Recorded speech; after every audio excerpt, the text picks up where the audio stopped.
আসসালামু আলাইকুম সুপ্রিয় বন্ধুরা। সত্যি ভাবার বিষয়, আমি জানতাম না, আপনারা জানেন কিনা জানি না, বাংলাদেশে কিম জং উন, উত্তর কোরিয়ার প্রধান কিম জং উন এবং ডোনাল্ড ট্রাম্প এবং বাংলাদেশের খুবই ভাইরাল প্রতিনিধি খায়রুল দেওয়ানের জোটে বাংলাদেশে কি কোনো রাজনৈতিক দল আছে কিনা আমার জানা নেই। আপনাদের জানা আছে? কথা বুঝছেন? উত্তর কোরিয়ার প্রধান কিম জং উন এবং ডোনাল্ড ট্রাম্প এবং বাংলাদেশের খুবই ভাইরাল ব্যক্তি খায়রুল দেওয়ানের জোটে, এই তিনজনের জোটে কোনো রাজনৈতিক দল আছে কিনা বা নতুন করে কোনো দল হইতেছে কিনা। আমি আজকে একটা জায়গা গেছিলাম, কাজে গেছিলাম, ওইখানে দেখলাম গাছের মধ্যে ফেস্টুনে এক মুরব্বীর ছবি দেওয়া।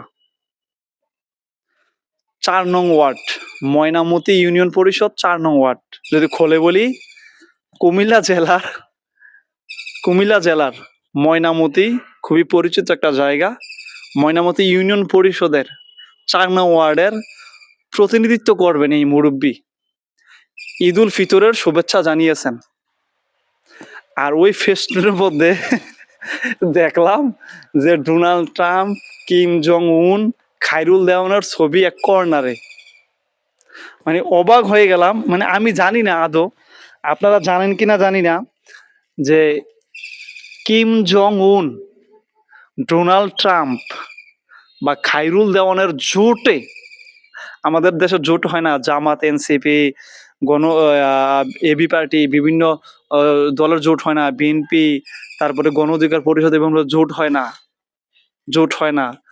তো আমি সত্যি অবাক হয়ে গেছি যে বাংলাদেশে এমন কোনো দলের আবির্ভাব ঘটলো কিনা যে উত্তর কোরিয়ার কিম জং উন, আমেরিকার ডোনাল্ড ট্রাম্প, বাংলাদেশের ফেমাস ভাইরাল ব্যক্তি, সকলের পরিচিত ব্যক্তি খায়রুল দেওয়ানের জোটে নতুন কোনো রাজনৈতিক দলের আবির্ভাব ঘটলো কিনা, কোনো রাজনৈতিক দল প্রতিষ্ঠিত হলো কিনা।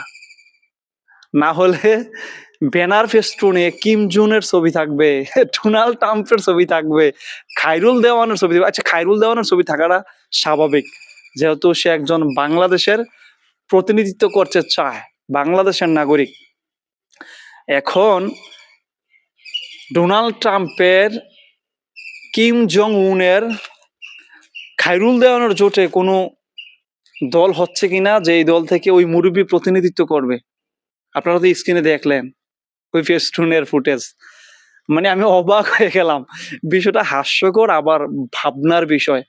বা বাংলাদেশের যে আইন নিয়ম কানুন আছে, রাজনৈতিক দলের মধ্যে যে নিয়ম কানুন আছে, আইন বহির্ভূত কোনো কাজ কিনা এটা আমি আদৌ জানি না। আসলে বিষয়টা ভাবার বিষয়, আবার হাস্যকর। একটু কমেন্টে জানাবেন যে আসলে এটা আইন বহির্ভূত বা বাংলাদেশের রাজনৈতিক বহির্ভূত কোনো কাজ কিনা, যে বাংলাদেশের হয় যারা প্রতিনিধিত্ব করতে চান একটা ওয়ার্ডে, একটা ইউনিয়ন পরিষদে, একটা উপজেলায়, একটা জেলা, যেভাবে হোক বা সংসদে হোক, তাদের ব্যানার ফেস্টুনে উত্তর কোরিয়ার প্রধান কিম জং উনের ছবি থাকবে, বা আমেরিকার প্রধানমন্ত্রী, প্রধান বলেন, নেতা বলেন, যাই বলেন, ডোনাল্ড ট্রাম্পের ছবি থাকবে। একটু জানাবেন কমেন্ট।